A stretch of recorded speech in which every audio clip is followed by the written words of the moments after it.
জামাতের হেল্প ছাড়া বিএনপি কিছুতেই সফল হতে পারবে না। তো দর্শক, বিএনপির আলামত খুবই খারাপ, মোটেই ভালো না। তো দর্শক, বিএনপি অতীতে সফলভাবে মোটামুটি পূর্ণ মেয়াদ পূরণ করতে পেরেছে বড় ধরনের অঘটন ছাড়া 2001 থেকে 2006। তখন কিন্তু জামাত ছিল, যদিও শেষে 111 ঘটেছে, বাট 111 ঘটেছে তো বিএনপির মেয়াদ শেষ হওয়ার পর। বিএনপির মেয়াদের একদিন আগেও কিন্তু বিএনপির পতন হয়নি, তখন কিন্তু জামাত সাথে ছিল।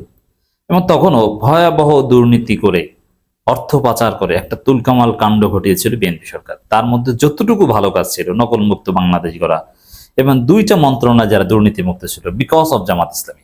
নকল মুক্ত বাংলাদেশ করার থিওরি যেটা ডক্টর ওসমান ফারুক করেছিলেন, ইহসানুল হক মিলনের কোনো ভূমিকা নেই, ওটা কিন্তু আলী আহসান মুজাহিদের ব্রেন চাইল্ড, সমাজ কল্যাণ মন্ত্রী ছিলেন তৎকালীন। দর্শক, এই জন্য বিএনপির ইতিহাস, সফলতার ইতিহাস হচ্ছে জামাত ইসলামীর হেল্পে মোটামুটি সফল হওয়া। 91 থেকে তো ক্ষমতা এসেছে জামাতের একদম সরাসরি কৃপায়, কিন্তু সরকারে জামাত ছিল না, যার ফলে 91-তে বিএনপির অবস্থা কিন্তু খুব খারাপ হয়েছিল। বিশেষ করে 3 বছর পরে ভয়াবহ আন্দোলন, হরতাল, অবরোধের এমন একটা অবস্থা হয়েছিল, অস্থির একটা অবস্থা, ঠিকভাবে দেশ চালাতে পারেনি। এবং বিএনপির পরিকল্পনা কিন্তু সফল হয়নি। এটা ইতিহাস। এটা কেন? এর কারণ হচ্ছে জিয়াউর রহমান, যার হাত ধরে বিএনপি, সে জিয়াউর রহমানের জন্মই হচ্ছে জামাতের হাত ধরে। জিয়াউর রহমানের জন্ম 7 নভেম্বর, জাতীয় বিপ্লব ও সংহতি দিবস যেটাকে আমরা বলি, ওই 7 নভেম্বরের মধ্য দিয়ে। আর 7 নভেম্বর ছিল সিপাহী জনতার বিপ্লব। সিপাহী কারা? সাধারণ সিপাহী, জামাতপন্থী সিপাহী, ইসলামপন্থী সিপাহী, মুসলিম লীগপন্থী সিপাহী। কারণ 7 নভেম্বর তো আর বিএনপি ছিল না, বিএনপি তো আরো পরে।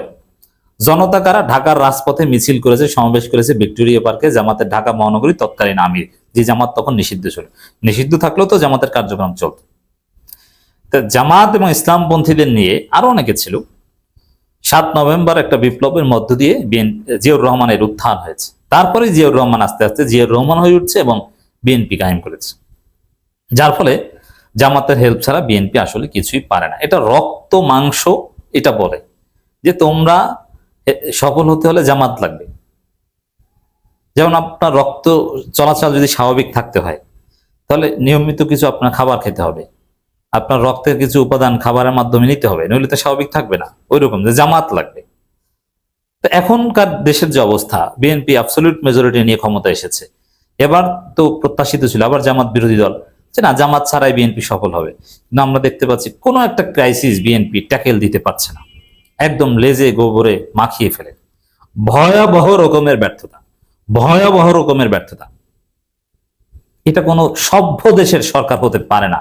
বিএনপির যে অবস্থা, রাজধানী ঢাকায় আপনারা দেখেছেন যে জলাবদ্ধতা, বিশেষ করে এইচএসসি পরীক্ষা নিয়েছে প্রচুর বৃষ্টির মধ্যে, পানির মধ্যে, নৌকায় চড়ে 3 ঘন্টা পুরো ভিজা শরীর নিয়ে আমাদের ছেলেরা মেয়েরা পরীক্ষা দিয়েছে।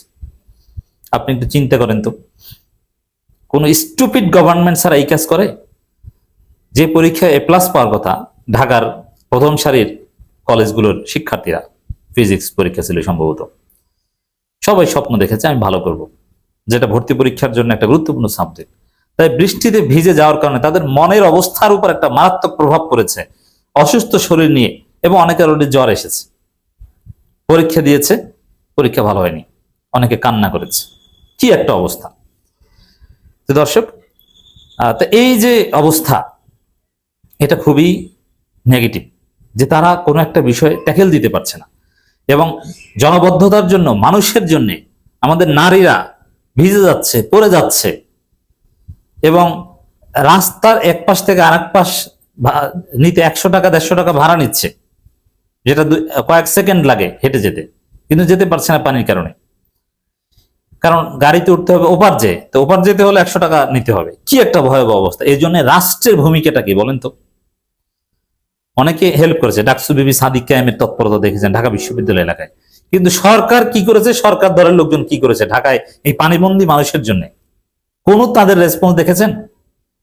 কিচ্ছু না, একদম ধঞ্চা। চট্টগ্রাম অঞ্চলে ভয়াবহ বন্যা পরিস্থিতি কিছুটা উন্নতি হয়েছে, আরো বিভিন্ন জায়গায় বন্যার সম্ভাবনা আছে। চট্টগ্রামের বন্যায় কি করেছে বিএনপি সরকার? আচ্ছা, এক সময় ত্রাণ ও দুর্যোগ মন্ত্রী বলতে একজন মন্ত্রী থাকতেন, মোফাজ্জল হোসেন চৌধুরী মায়া বা এরকম নানান সময় নানানজন ছিল। কিন্তু বাংলাদেশের ত্রাণ ও দুর্যোগ মন্ত্রী কে? আমি নাম জানি না, আপনি জানেন? বাংলাদেশে দেখেন, নাসিরউদ্দিন পাটোয়ারী চমৎকার কিছু আলোচনা সামনে এনেছেন। বন্যা হয়েছে চট্টগ্রামে, আর মাননীয় প্রধানমন্ত্রী গেছেন বরিশালে, যে এই বন্যা বৃষ্টিতে সবচেয়ে সেফ ছিল বরিশাল। এখানে কোনো জলাবদ্ধতাও ঘটেনি, যেটা ঢাকায় ঘটেছে, এবং বরিশালে বৃষ্টিও কম হয়েছে এবং বৃষ্টির পানি নেমে গিয়েছে নদীতে। তো বরিশালে যান, অথচ এখানে যাওয়া উচিত ছিল চট্টগ্রামে। এই প্রশ্ন তুলেছেন নাসিরউদ্দিন পাটোয়ারী, নাম্বার ওয়ান। দ্বিতীয় হচ্ছে, যেখানে বন্যায় মানুষ মারা যাচ্ছে, ঢাকার শহরে মানুষ ভিজে যাচ্ছে, আমাদের বাচ্চারা তাদের জ্বর উঠছে এই ভেজার কারণে, পরীক্ষা দিতে যাওয়ার কারণে, সরকারের স্টুপিড ডিসিশনের কারণে, একটা ভয়াবহ একটা অবস্থা। এই পরিস্থিতিতে প্রধানমন্ত্রী তার স্ত্রীকে নিয়ে ঢাকা মেডিকেলে যে আনন্দ করেন, সেলফি তোলেন, এটা দৃষ্টিকটু। এই দুর্যোগকালীন সময়ে প্রধানমন্ত্রী তিনি হেলিকপ্টারে করে চট্টগ্রামে যেতেন এবং এই ধরনের আনন্দ বা চিল টাইপের প্রোগ্রাম বাদ দিতেন, কারণ মানুষ মারা যাচ্ছে। আপনি চিন্তা করেন, এই সামান্য একটু বন্যায়, যেখানে ওটা তেমন কিছুই হওয়ার কথা না, এটা রাষ্ট্র যদি সক্রিয় থাকতো, তার পূর্ণ সক্ষমতা দেখাতো, বা চীন কিংবা যুক্তরাষ্ট্র বা এইসব দেশের সরকার প্রাকৃতিক দুর্যোগে যে সক্ষমতা দেখায়, তার 1/3 সক্ষমতা দেখলে একজন লোক মারা যেত না, অথচ 40 জনের মতো লোক মারা গেছে। এবং সরকারের কোনো মন্ত্রী বা ত্রাণ ও দুর্যোগ মন্ত্রী বা কারো কোনো ভূমিকা দেখি না। প্রশাসনও গা ছাড়া ভাব। ত্রাণ যা দিয়েছে, জামাত দিয়েছে আর সুন্নাহ ফাউন্ডেশন দিয়েছে, ছাত্র দলের লোকজন কিছু মুড়ি টুড়ি নিয়ে গিয়েছে লোক দেখানো। কিন্তু রাষ্ট্র বা সরকার এখানে কি করেছে? যেটা উচিত, যে পানির কারণে আমার খাবার টাবার খেতে পারছি না, সরকার প্রয়োজন হেলিকপ্টার থেকে খাবার আমার টিনের উপর, আমার ঘরের সামনে পানির মধ্যে ফেলে দিয়ে যাবে, শুকনো খাবার পলিথিন ভরে, সেটা আমি এনে খাবো। এটা হওয়ার কথা ছিল। এটা কোনো ব্যাপার? কয়েকটা উপজেলায়, 10টার মতো উপজেলায় পানি, তার মধ্যে 2-3টে বেশি পানি, ওইখানে প্রত্যেকটা মানুষের কাছে ত্রাণ পৌঁছে দেয়া, জরুরি প্রয়োজনীয়তার ঔষধ, স্যালাইন, পানি কিংবা শুকনো খাবার পৌঁছে দেয়, এটা তো কোনো ব্যাপারই না। এটা কয়েক ঘন্টার ব্যাপার রাষ্ট্রের জন্য। কোন উদ্যোগ দেখেছেন? সেনাবাহিনীকে দায়িত্ব দিলেই তো, যে তোমরা 10টা উপজেলায় 40-50টা হেলিকপ্টার নিয়ে যাও বাবা, কষ্ট করা লাগবে না, অথবা আর 100 স্পিড বোট নিয়ে যাও, মুহূর্তের মধ্যে সমস্ত বিপদগ্রস্ত মানুষকে উদ্ধার করতে পারে এবং তাদের কাছে খাবার পৌঁছে দিতে পারে। কারণ এইসব বন্যা তো আর বেশি দিন থাকে না, 2-3 দিন, 3-4 দিন। এরকম কিছু দেখেছেন? না। কিন্তু আমরা দেখেছি কি, যে বন্যা হয় চট্টগ্রামে, মাননীয় প্রধানমন্ত্রী যান বরিশালে, এবং বন্যায় মানুষ মারা যায়, ওদিকে তিনি ঢাকা মেডিকেলে যেয়ে সেলফি তোলেন। এই প্রশ্নগুলো আমাদের তোলা দরকার, পারছে না। তো এখানে যদি এই ত্রাণ ও দুর্যোগ মন্ত্রণালয়ের দায়িত্বটা যদি জামাত ইসলামীকে দিত, তাহলে দেখতেন যে কি করে। এই যে আমি বলছি না, একজন মানুষও কোন বেসরকারি ত্রাণের অপেক্ষায় থাকতে হতো না, রাষ্ট্রীয় ত্রাণ পেত এবং সবাইকে উদ্ধার করত। এবং এই যে শিক্ষা মন্ত্রণালয়ের দায়িত্ব জামাতের হাতে থাকলে এই যে অঘটন, এটা ঘটতো না। তো বিএনপির আলামত আমরা ভালো দেখছি না। এরকম যে কোনো একটা অঘটনকে কেন্দ্র করেই আন্দোলন ছড়িয়ে পড়বে, দেখবেন যে বিএনপি নাই।